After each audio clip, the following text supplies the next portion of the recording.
Welcome to the Touch MBA Admissions Podcast. Do you need help figuring out which schools to apply to or how to get into the world's top MBA programs? Hey, you're not alone. Join thousands of others on this podcast and on our site, touchmba.com, as they seek the admissions edge.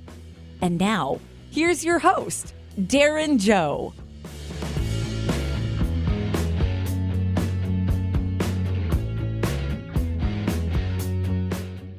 Hey guys, it's Darren and welcome back to the Touch MBA Podcast.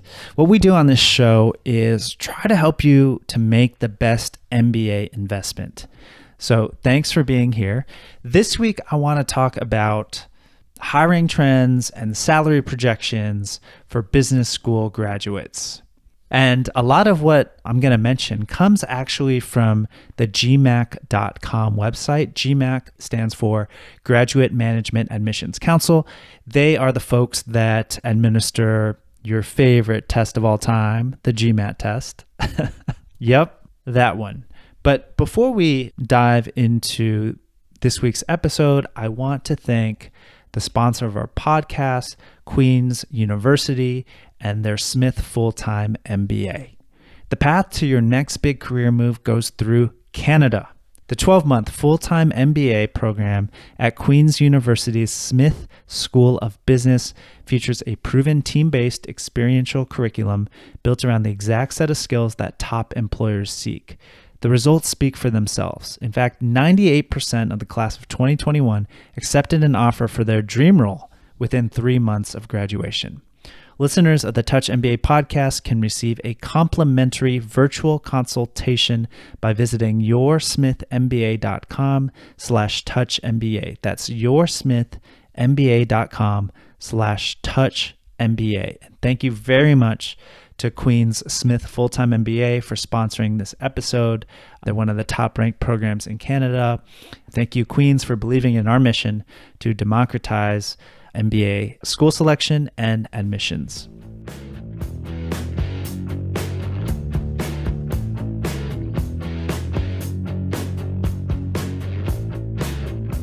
All right, let's get to this week's episode about hiring trends and salary projections for business school graduates. Now, let me just share a little bit of background here.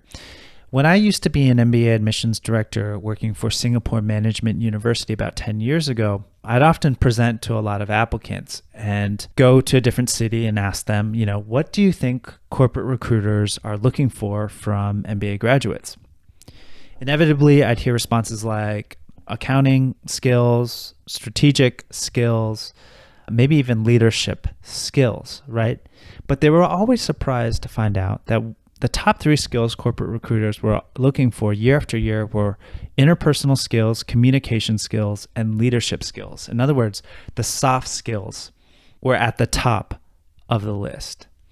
And the reason I would present this survey to applicants was because we had designed our MBA program to really emphasize the soft skill training as much as the hard skill training. And that was what made our program at the time very different from our competitors. Well, cut to today. Do you think that those skills have changed in terms of what corporate recruiters are looking for? Well, I'll get to that answer in a second, but let me give you a bit of background about the corporate recruiter survey. In 2021, during a week in March, about 569 employers were surveyed. 74% of them were from the US, about 14% of them were from Europe, and 7% from Asia. And in terms of size, a little over half of them had over 10,000 employees, 20% of them had 1,000 to 9,999 employees, about 11% of them from 100 to 999 employees, and about 16% of them had fewer than 100 employees. So I just cite those statistics so you know who's responding to this survey. This survey was done during COVID. In normal times, they would usually have about 1,000 employers responding. Again, GMAC has a lot of great research on their site. If you just go to gmac.com and put your mouse pointer over market intelligence, they have a lot of reports that are freely available to you. For example, they have the GMAT Geographic Trend Report, profiles of GMAT testing, They have the corporate recruiter survey, which we'll talk about in a second, as well as alumni perspective survey, an application trend survey, and prospective student survey. And all these surveys are freely available to you. Now, maybe some of you guys are asking, Darren, why do you want to share these with us, right? What's the point? Well, the point is, and I'm continuing on a theme from episode 190, where we reviewed Avi Gordon's MBA admissions strategy book from 2005. In that episode, my main point was I want you guys to think like an admissions officer, because if you're able to do so as an applicant, you can make their job easier and thus give yourself a better chance of getting in to top MBA programs or whatever graduate business program you're applying to, right? Help them help you. And one way to do that is to look at the reports they look at every year, including the corporate recruiter survey.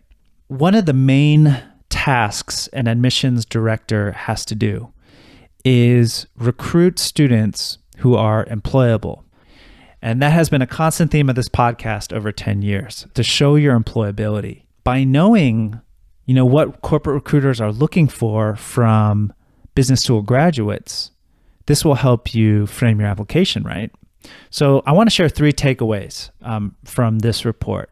First, what do you think are the most important skills for business school graduates? Do you think they have changed in 10 years? Well, let's say 8 years ago, and I'm looking at the 2014 Corporate Recruiter Survey Report, right, which is the oldest one that is publicly available on their site. The top 3 desired skills that employers seek from MBA grads across consulting, finance and accounting, healthcare, technology, and products and services were oral communication, listening skills, and written communication. I mean, sometimes that order was different depending on the industry. In products and services, integrity was one of the top 3 skills mentioned. But yeah, those were the most important skills, basically your communication skills. In 2021, 80% of recruiters said that interpersonal skills was the most important skill for business school graduates. Number 2, at 75%, was learning, motivation, and leadership. And number 3, at 64%, was managing decision-making processes. And rounding out skills 4 and 5, at 61% each were strategic and system skills and managing strategy and innovation. So clearly there is still a premium placed on interpersonal skills and learning, motivation, and leadership. Okay, now you may ask, Darren, why are you bringing this up? It's important because now you know what corporate recruiters really prize, what they value the most. And by relation, what MBA programs are also looking for. Right? Because if MBA programs can recruit a class and students with strong interpersonal skills, with the learning, motivation, and leadership abilities, the skills to manage decision-making processes, then they're going to be able to place more of these students with the companies. So my point is, if you're 3 years away from business school or 2 years away from business school, start to both catalog stories that show these skills and be on the lookout for projects and opportunities where you'll be able to practice these skills, right? Because these will help you when you apply to business school and then when you apply for jobs. Now, another interesting chart that the corporate recruiter survey has is what are the reasons for confidence in B schools to prepare graduates to be successful, right? And they list 8 different reasons for confidence. And recruiters have confidence in B schools for preparing graduates to be strategic thinkers, have strong communication skills, and to have a versatile skill set. For each of those, that was about 73% of corporate recruiters.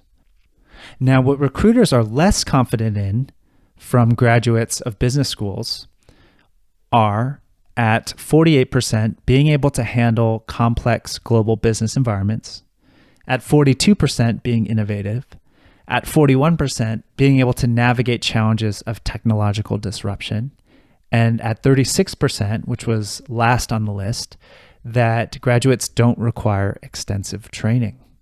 So I think this is also interesting to look at, because if you can show evidence of those things or abilities in those areas to be innovative, to navigate challenges of technological disruption, then you can really stand out when you're applying for jobs. And I find, that last place reason for confidence, that graduates don't require extensive training, to be tied to the number 2 skill that corporate recruiters are looking for, right? Which was learning, motivation, and leadership. I think this is because when it comes to learning, motivation, and leadership, that's really like attitude and passion and commitment and will. And I think that if corporate recruiters feel you have the right attitude and passion and motivation to learn, that they can train you, is my point. So again, really interesting insights here for you guys as MBA applicants. Okay, this is what corporate recruiters are looking for from people coming in at an MBA level.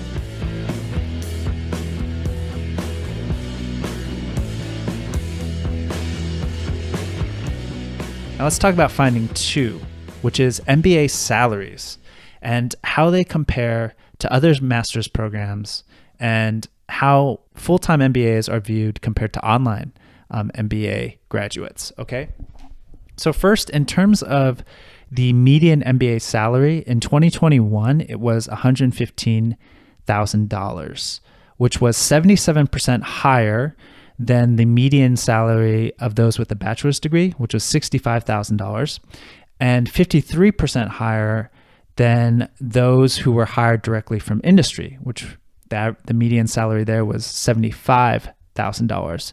So the authors of this report conclude that this salary premium could help an MBA graduate earn $3 million more over the course of their career than someone only holding a bachelor's degree. An interesting finding from GMAC that seems to support the standing of the MBA degree. What this report also shows are median salaries for other business master's degrees programs. The median salary for Master of Management graduates was $55,000, which matched the median salary for Master of Accounting graduates. Master of Finance graduates had a median salary of $65,000 in 2021, and Master of Data Analytics graduates had the highest median salary at $75,000. So this report, you can see median salaries for those specialized business master's programs and how they compare to the median MBA salary, which is much higher at $115,000. Now, of course, that's partly because the specialized master's programs tend to recruit younger and even sometimes recruit students with no work experience, right? So MBAs generally have more work experience and are more senior and are going to command a higher salary as well. But it's still good to know for those of you planning, right? And considering, okay, should I get a master's of data analytics or a master's of finance or an MBA? Kind of what the median salaries are for these degrees. And this report has the median salaries going, all the way back to 2018. So you can see how they have changed over time as well. One more interesting statistic that I want to bring up from the Corporate Recruiter Survey is that only 1 in 3 recruiters agree that their organization values graduates of online and in-person programs equally. So it seems that graduates of in-person programs are valued more highly by recruiters than those who are taking online MBAs, even though the proportion of people applying to online MBAs is definitely growing. And this opinion is holding true through consulting, finance, healthcare, products and services, and technology industries, as well as through regions ranging from Asia Pacific to Europe to the United States, right? So that's something to consider. I think the online MBA, while it's being adopted more and more, that it still has a ways to go before the product is valued as much as those students who are taking in-person programs. The third report that I think many of you will find interesting is the profile of GMAT testing. Again, this is found by going to gmac.com, looking at their market intelligence reports. And why is this interesting? Because you can see how many people are taking GMATs in your country and in your region. You can see how many males are taking them, how many females are taking them, what's the average age of the GMAT test taker, and what's the average score.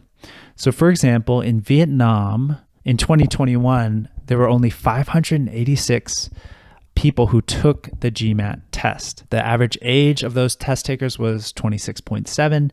The average score was 583.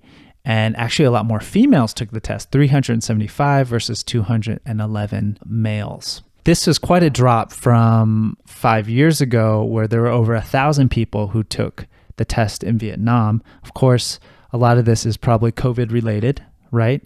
But it is interesting to see, okay, who are you competing against?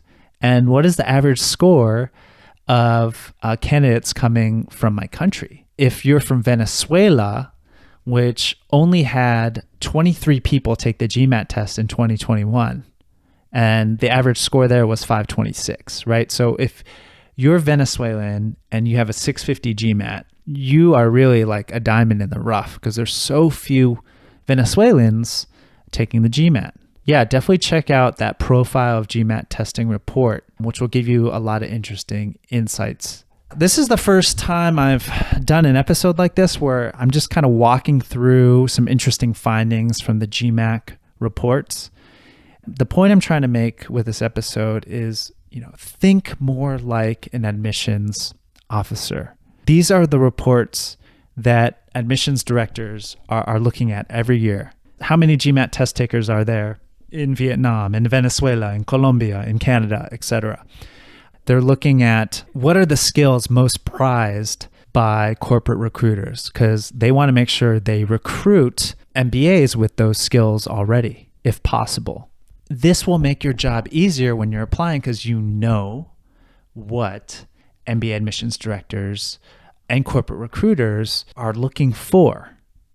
Anyways, I hope this kind of opens your eyes about these freely available GMAC reports, that these reports help you think more like an admissions director, because if you can help them do their job, you give yourself a better chance of winning that acceptance letter to your target programs.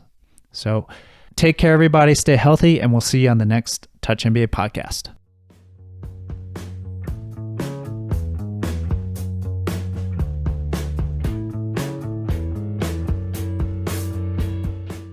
Thanks for listening to the Touch MBA podcast. Remember, you can get free school selection help and a profile review at touchmba.com. You can also follow us on LinkedIn and Twitter. Just search for Touch MBA.